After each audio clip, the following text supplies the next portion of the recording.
Genesis Kapitulo 7. At sinabi ng Panginoon kay Noe, "Lumulan ka at ang iyong buong sangbahayan sa sasakyan, sapagkat ikaw ay aking nakitang matuwid sa harap ko sa panahong ito. Sa bawat malinis na hayop ay kukuha ka ng tig-7 ng lalaki at ang kanyang babae. At sa mga hayop na hindi malinis ay 2 ng lalaki at ng kanyang babae. Gayon din naman sa mga ibon sa himpapawid, tig-7 ng lalaki at ng babae, upang ingatang binhing buhay sa ibabaw ng buong lupa. Sapagkat 7 araw pa ay pauulanan ko na ang ibabaw ng lupa ng 40 araw at 40 gabi. At aking lilipulin ang lahat ng may buhay na aking nilikha sa balat ng lupa." At ginawa ni Noe ayon sa lahat na iniutos sa kanya ng Panginoon. At may 600 taon si Noe nang ang baha ng tubig ay dumagsa sa ibabaw ng lupa at lumulan sa sasakyan ni Noe at ang kanyang mga anak at ang kanyang asawa at ang mga asawa ng kanyang mga anak dahil sa tubig ng baha.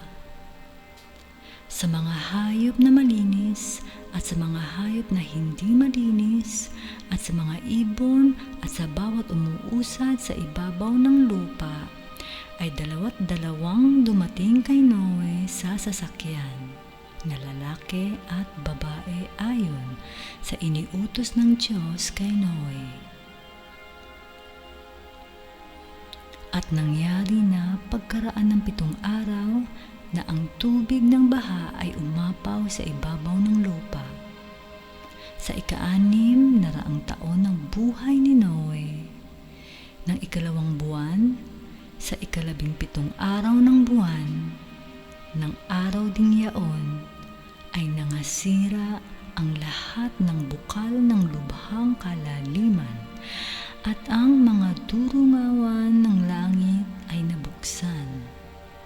At umulan sa ibabaw ng lupa ng 40 araw at 40 gabi.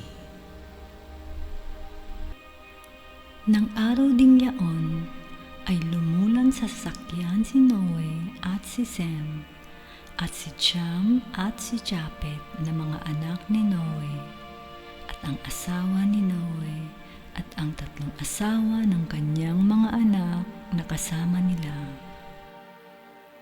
Sila at ang bawat hayop gubat ayon sa kani-kanilang uri at lahat ng hayop na maamo ayon sa kani-kanilang uri at bawat umuusad sa ibabaw ng lupa ayon sa kani-kanilang uri at bawat ibon ayon sa kani-kanilang uri, lahat ng sari-saring ibon.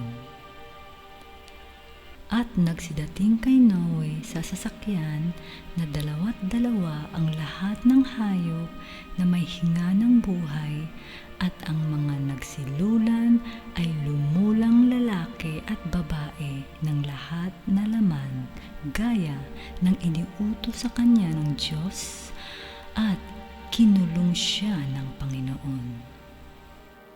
At tumagal ang baha ng 40 araw sa ibabaw ng lupa at lumaki ang tubig at lumutang ang sasakyan at nataas sa ibabaw ng lupa. At dumagsa ang tubig at lumaking mainam sa ibabaw ng lupa at lumutang ang sasakyan sa ibabaw ng tubig.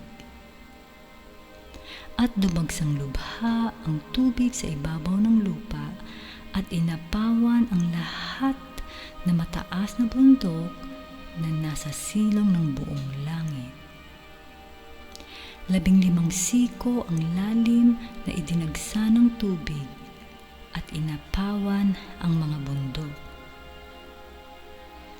At namatay ang lahat ng lamang gumagalaw sa ibabaw ng lupa ang mga ibon at gayon din ang hayop, at ang hayop gubat at ang bawat nagsisiusad na umuusad sa ibabaw ng lupa, at ang bawat tao.